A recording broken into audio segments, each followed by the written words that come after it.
Good day everyone. We are gathered here today to discuss the 2020 Taal volcanic eruption. And I am your host, Michael Ryan A. Villanueva. And we have here Mr. Jem Bautista, Mr. John Daniel Amat, Mr. Derek John Carrillo, Mr. Carl Monroe Bautista. And this is the podcast with the Boys. So many people say that Taal volcano has one of the most attractive view in the Philippines. But for the people live there, it is a threat for their lives because it is one of the most active volcano in the world. Yes, I think in the Philippines, it's the second most active volcano out of 24 active volcanoes. So, to give an overview, Taal has been dormant for about roughly 43 years since its last eruption in the 1970s or something. Now, it has erupted once again in 2020. And from the eruption, the fumes or smoke from the volcano has reached over around about 9 miles around the vicinity of the volcano. 9 miles, that's a very, to give you a perspective, 9 miles is a very long distance. Yes. Another thing is the Taal volcano is located at the south of Metro Manila, so if it erupts, it can affect not just the surrounding provinces but also our capital, Manila. And to add it up, more than 500,000 people were forcefully evacuated due to this event. So, saan na itong pangitabuha? Kung sa kay posible na nahitabuha sa mga tao na ito? During the eruption, it was really unexpected because at the time there were actually tourists at the main island. If you look at the map, Taal volcano is composed of like many island. It's composed of like a crater with water, then an island, then a water, then an island, then a water, then island. It's kind of It's like basically a lake within a lake. Yeah. So during at that time there were just like what Michael Ryan said, the Taal volcano has a nice view. So many tourists often go there to sightsee and often go to that. During the time, tourists are allowed to go to the main island. So there were tourists there at the time, and as a tourist like go sightseeing, the volcano suddenly erupted. Then so luckily the eruption was like kinda like just fumes. So they have time to evacuate the main island, and mostly the impacts of that eruption was really the ash clouds, which block roads, stop transportation, and then also destroyed wildlife, and then also the plants. Also, yeah, and also it had affected the health of the people. Of course, because it's in the nature of a natural disaster to do those things to people, but it isn't. But if you look at it at the bright side, no people were out. There's actually just one people who died because of the eruption. Most people died not because of that, but because of the stress-related effect from the eruption. No? So if you look at it like that, I think that the government has successfully implemented their disaster plan during the time of the eruption. Do you think so? For me, if you look at the other side of the perspective, outside the perspective, I think the government has been lacking some kind of action, especially at the time of the eruption. I think we have FIVOX, right? They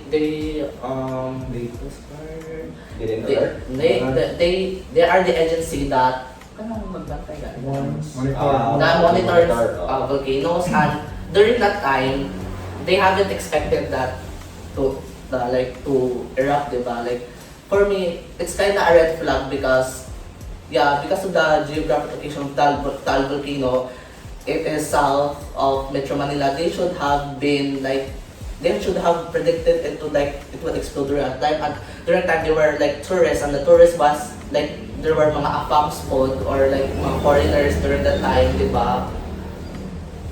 Kana like, they haven't predicted it. Like, I don't say nga, Philbox should, like, mura sa fortune teller yung makapredict sila karas adun mo era ka mga volcanoes, but, di ba?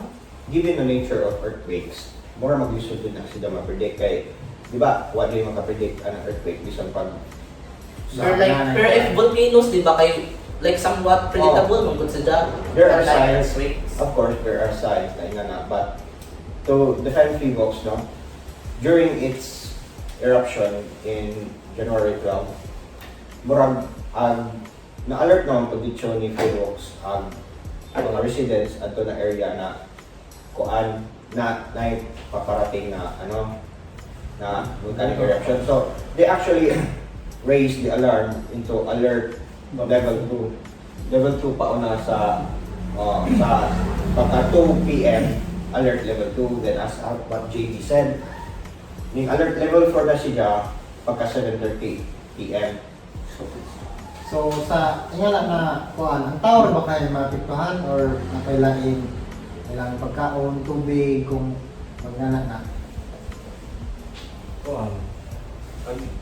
Ang palibutan ng volcano, I think mapiktuhan ang tanan kay usar lang nga lugar. So, yeah. Well, yes, no? Because especially since it was a meteoric eruption, so ash fumes were sprayed all over town. I mean, it even got to Cavite, no? Bisag ladyo ng adyo si Jamron, a 60-mile radius from the volcano. Marami abot gihapon siya sa Cavite. So it was a really rough eruption. Di Cavite ang damay apil pod ag Quezon City o katong sa to tuna sa Cavite, Quezon City. Ibabaw mo. Yeah. Somewhere along that radius, no? So it was a very the eruption covered very extensively the vicinity of Manila. Kasi like, I'd like something to say about like the alert level. During the time that Philbox like already like nagkuan sa alert level like after na erupt na ang volcano. So during that time in alert level 2 din alert level 4. So there were like ang kato nga interval sa kuan was actually created a confusion, and then so nang alert level 4 na, so there were forcefully to like the forces that evacuate, and atong nga short period of time. So wa sila like ang uban nga tao is like wa po na ready, ang ilang mga livestock, diba, ang ilang mga farmland, mostly ang sa mga people is, diba, kung ma-unlock sila mo evacuate kay like when mobilin silang bahay, ang ilang mga kuhan kasi ba kung mga awat lagi like, diba? So why mabilin sila mga livestock like naman na sila mga kuan ato nga time ang problema pag ato nga time is asa ko nila ipamutang, diba, kay mo breathe man jud po ng mga kuan, so they can really be affected ja. Also, katupong pag-erupt, it can also interrupt their water kuan, like water system, and then ang transpo po di lang po makaagi tungkol sa mga Asha crowds, like ang visibility po sa kuan ng sakyanan di po maklaro, di ba? I agree, no? That's the immediate effect of the volcanic eruption. Katong giingon ni Derek na mag-isod na pag-evacuate ng tao kay na cover na sa ash ang roads. Then, napoy problema sa katong tubig nila. Kaya, musagol na ng ilang tubig sa ash siya. No? Manang, ang pangbuhat sa gobyerno nga to is iputol niya hindi niya sa tubig. So, wala sila tubig nga to. So, I think that was a good decision, no? Because ash isn't safe to eat if you are aware. So, I think that was a good decision from the government. But since they diputol nila linya, no? So, of course, there were emergency teams that were dispatched to compensate for the missing water, their daily needs. So, I think that, yes, the government has parang response sila, very good. Then, napunta sa case sa itong Kuryente. Ang ashfall pwede maka-mess up sa mga electric lines, tapos pwede damage sila, tapos mahila kipang putol ang kuryente. So, dili ra tubig ang naputol, apel po na yun ang kuryente. So, naglisod na ang mga tao dito. So, when was this? Is this like during the time na nag-alert level na, or like after sa eruption, or like before sa eruption? Kuan sa ashfall, pag-erupt. pag-erupt. So, that means murag maglisod pag-erupt na, so like alert level 4 or 5 na or something. So, how about sa katong wa pa naka-evacuate, so maglisod na sila kay like kuryente? Naaman ni silang mga rescue teams nga kipang adto para makatabang pod sa mga civilians or residents adto para maka-evacuate. Pero enough for baka itong ilang rescue teams. But not only that, no? As was stated, ganiha, the fumes spewed out 9 miles above the volcano. So it's very, klaro din ka na ang vulkan, yung buto. So, if tao ka na wa kaning live under a rock, di din ka mo pero sila sa atong pagka-trade na Filipino, di ba? Dali ka na makalat ng no? Dali ka makalat ng ingana. So, I think na disseminate po maadyo itong information about sa sa vulkan. How about ang ilang mga tinanong nila, di ba makadakot po sobrahan nagbutang mga ash na Yes. I mean, Kung sa gobyerno na. sa ash. So, the ash, mga tao rin dito yung nang hilabot sa ash nga to. So, ilang ipanghinloan tong kantahan as ilang roads, sila na naghinlo, sa ilang bahay, sila na naghinlo. But, with the absence of water now, naglisod silang gihinlo pa. Hihit daw. Ako ang mabagal sa ilana. Mapapagkakon doon. I mean, ash is very, ash replenishes the soil, no? Murag na pinabasahan nga to, na ang ash makabak. Rich in nutrients, tapos maka-build.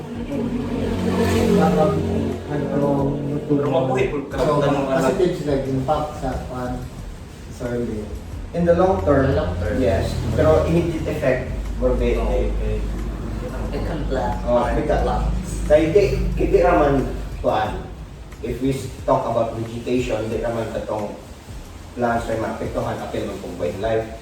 But on the brighter side of things, in the long term, ang kanang ash, makapalambot na soil, as with the case with the Pompeii, no?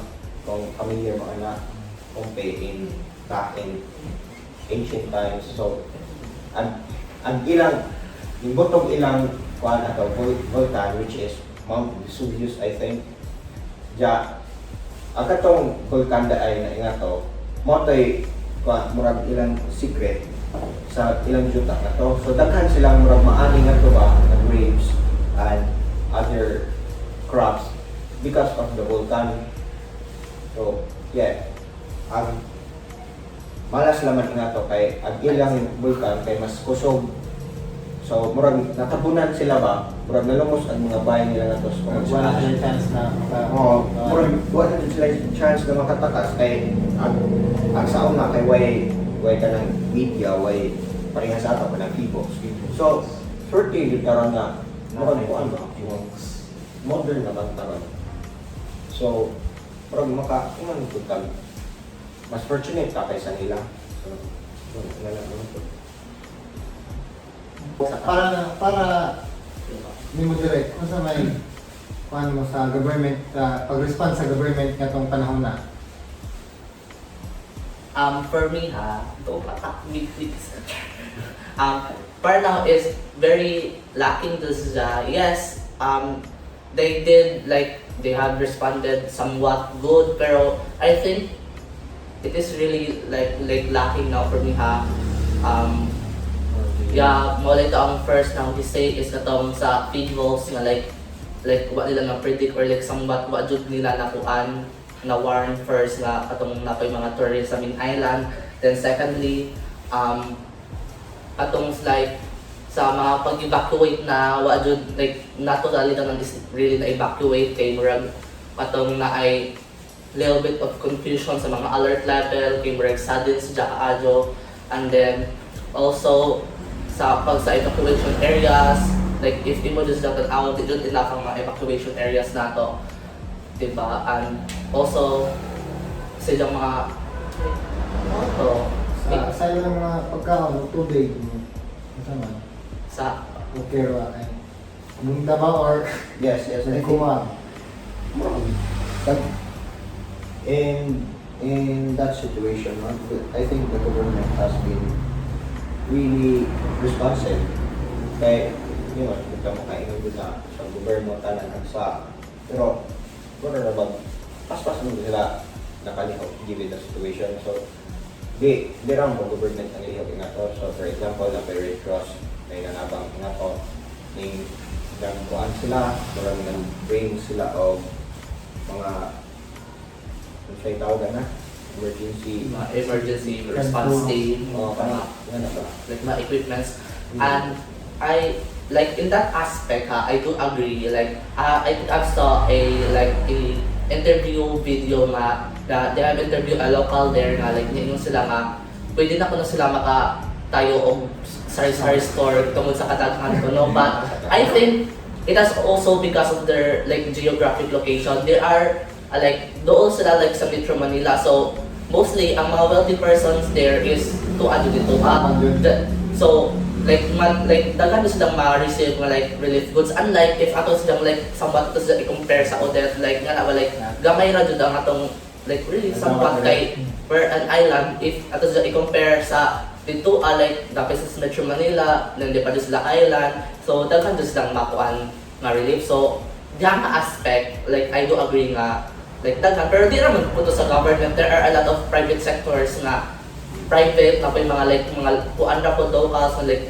tabang with each other para to give one another food, di ba, during at that time. So like di na to baka give credit ana sa government like focus na like daghan na may private sectors po. It's a whole, no? Oo. Namangay din tanan. So, and I mean, murag ang kinabasahan nga ito na ang mga tao ko no, sa pagpunto, murag less sila sa pagkahadlok. Ang nahadlok yun sila, hadlok yun, di din ako murag. Outward sila. Murag Nakiyaw sila, nakuhan sila. Murag doon sila bag na-amaze kay, hindi ka ba, panagsarag ang buto ng Volcano. Nga, moto, murag, mas namangha sila kaysa na scared na hinoon. Kay, naman talaga sa itong pagkatay na Pilipino ng kanang resiliency, no? Kung ikaw as a tourist na akad to, saan mamangha ka or Oh, mas masamot talaga ang pagkamangha kung tourist ko. Kaya ano, di ba niya ako country? Pamagpay ka ng pake ba? Pero ng mga tourist, mura naman limited na sila sa area. Di man din na sila mga ka ng kung ano, mga inner radius sa volcano na maka-affect din na to. Aka na sila, igo na sila makakita sa vulkan, makakita nga na. So of course, mas mamangha ka kung ikaw, tourist, carefree ka. kung kanang pinay, di ba ka na naitabo na naitabo na to nga na experience na rin mo na lisod ka dyan kinang hugang tubig nga kurente mo sa balik ko kasi mong junta or like what? Para na ako, kung balik kay lisod mo, kasi mo dyan nag-usa katong kurente yung tubig kay mo dyan nag-importanteng mga tawag na Necessities. o sa atong pagkinabuhi dito kay sa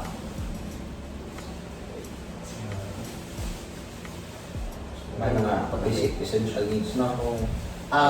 Like if ang katong salting kuan Carl Mundo, like di ra jud sila ang maapektuhan about sa tubig o sa kuryente. Like actually murag tanan party sa Pilipinas murag jud na issue na, especially if na ay calamity like sa audit o sa kuryente tubig. Pero ang kalahian nila is like ang ilang kuan like ang ilang reason dra is nara dia, so dapat di na sila like magpududaan like nato like sa audit like paspa ng labay ng bagyo. Like ang katuda like mula ba ang ilang main source natong sa ilang kuan dito calamity is na ano na diha, so that means like if imong ang geological ang imong geological composition like sa Taal volcano like naay murag like island sa crater which is naay nagpudyo nga tao, so diha nga part like dapat wa na yung magpudyo di na kabalikod ang nagpudyo diha ato nga part, because like it is really evident nga like dangerous to just magkuan dito ang magpudyo pa. So, asa man, para niyo mo, asa man sila magkuhan? Sabi, dapat buhaton sa ako. Kasi dapat Ako yun, Miss Camelia Holmes.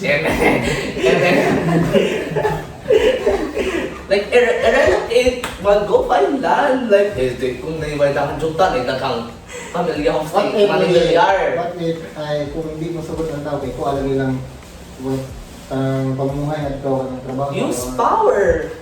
Like, the government has power. Like, isa itong power, we have like, like, So ang government Of course. yung itagpaagay niya na. yeah, God. Like, for example, kung sa'yo pwede lang ma-compensate para sa mga tao. Like, just like for any other disasters, like very evident na nakaroon niya if i-relocate doon as mga kuan government, pero it really takes time nga ma-relocate. Like for sa Tacloban, nasa lang nag-build sila ng mga homes dito nag-relocate ang mga pwede po nila himuon pwede po nila himuon sa dito sa situation sa Volcano. Mangita sila ang plan nga para i-relocate like atrang i-relocate is katong nag-live sa main crater island, watong naa sa palibot sa like Taal Lake, which is katong mga like sa mga like mga areas. Katurang na to like i-relocate sila, ito sila ibalid sa main island dito mga tataglan. Hindi kita sila di ay mga tataglan. Diba? Pero like kay bawos mga thinking sa mga Pilipino, mga dahil din sila sila mamahalin, so kailangan din na ito gamitan force ata to para ma-relocate sila, and also dapat na buhaton kay bawos mo action ang gobyerno kay i-relocate gawa na buhaton like, ang mga bahay kubo, so kung if gusto nila i-relocate ang tao, dapat ma-compensate ang ilang mga tao kailangan na jobs na sila yung mga access to healthcare to and other services, so that ma-secure nga di na sila mubalik atong island kay ang katong island is very dangerous. That's very idealistic, no? Kanang na-thought na dapat ang gobyerno na tanan mo lihok sa tanan nila. No, I'm not.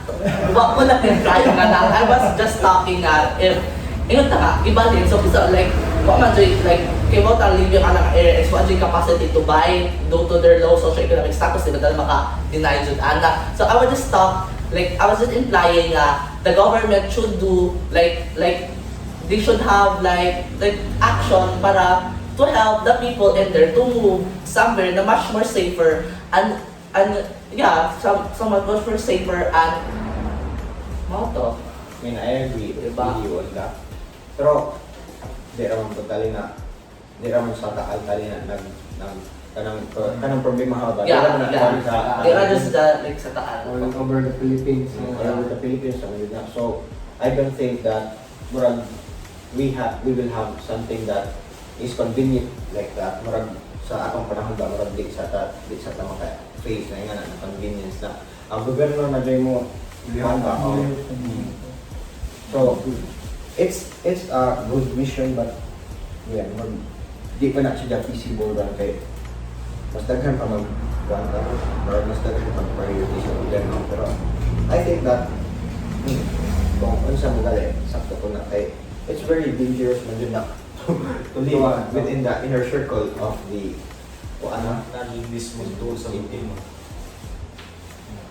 pero good thing hinoon kay Hindi mo sa ingon ang good thing kay daghan yung bad thing sa kuan nahitabo sa volcano pero if you look at it on the bright side, mura ko dapat siya gamay na silver lining no na mura itagaan na mura ba itagaan ta na kuan opportunity to advance as civilization. So sa katong pagkaman sa kuan sa pagbuto murag dito tan advance gamay sa atong kuan.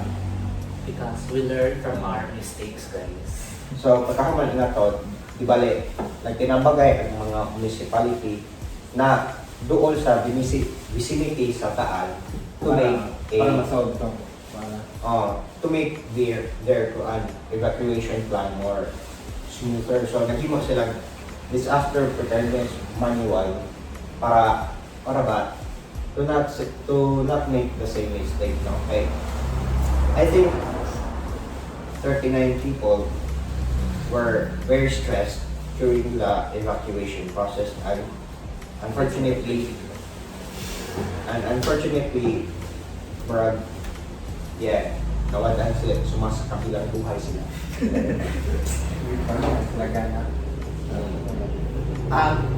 So, about the evacuation like area and stuff, diba? Like, we all know like ang evacuation area is just a path for like daghan nga tao, and during a time, diba, like a few weeks na like the Philippines started kuan nga like nakuha sa cases sa mga COVID-19. So, and then after that nag-lockdown. So, ang katong mga evacuation area is really mga hotspots to sila for transmission for COVID. And like di man jud like somewhat ang uban man jud kay ma-displace man jud during at that time kay like wa pa jud sila naka-rebuild sa ilang mga homes or like naka-clean, like maybe some like na-destroy jud tungod sa like ka-heavy sa mga like mga ash, and then katong sa mga atong nagpudyo sa main island, di ba, if wala sila pabalik, so asa mo dito sila magkuhan, so they will end up sa evacuation areas. And during that time again COVID, so hotspots dito during that time, di ba? But yeah, mura mo katong patawag na eruption way kasod sa vicinity ngadto mga kuan na bakasyon nato within 3 months, 4 months. So I think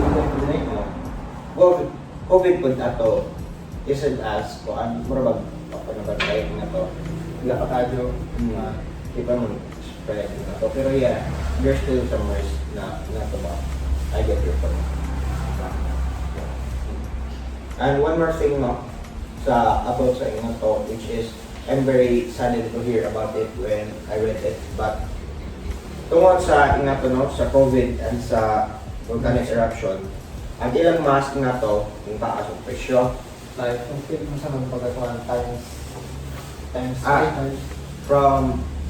Based from my article that I read, I think it was times 3. So di bali, ang katong kuan na mask from 25 to 40 ning kalit pa siya 100 to 125 yan na. So, ano, sa per mask or sa naka-mask? So, mask na. per mask good. Kaya kuan man to, K95 na mask. Kaya mamaya suitable for volcanic ash. Pero, yes, madyo balik po, kaya nabantayan dito government, no, na ingato. So si Isko Moreno magpalitong na ingato kay siya may kuan sa Manila sa mayor. Yeah, mo tong ida tong nabantayan silang giparusahan no na overpriced. nagtaas ang presyo na ingana. So paingon jud po Dahil tabang ang gobyerno. Bisag di sila kanang agad-agara na maka-respond o makahiman mo lang na sila na ingana nandiyo na sila buhat Action. nandiyo na sila action hindi yun na makabilis So, unsa may inyong pinakatilok ang view sa ingato na panghitabo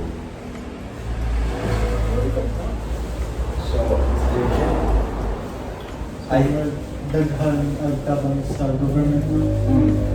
So, government, the people, and the other people who have has been ilang napalesen and kanang threat sa sa volcanic eruption. They have mitigated well.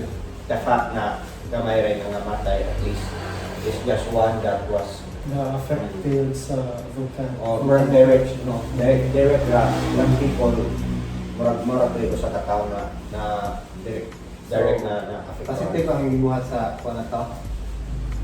Sa Di government. di man dito tama kaya na positive disaster, pero ang response Response sa government para Correct. katabang Positive. sa mga residents sa Taal eruption.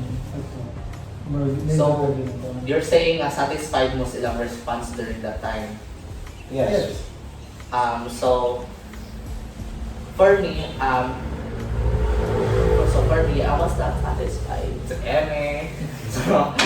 So you're implying that nga to, you're satisfied, so we should settle for less, like mo ato, okay na mo ato, like as Filipinos, we should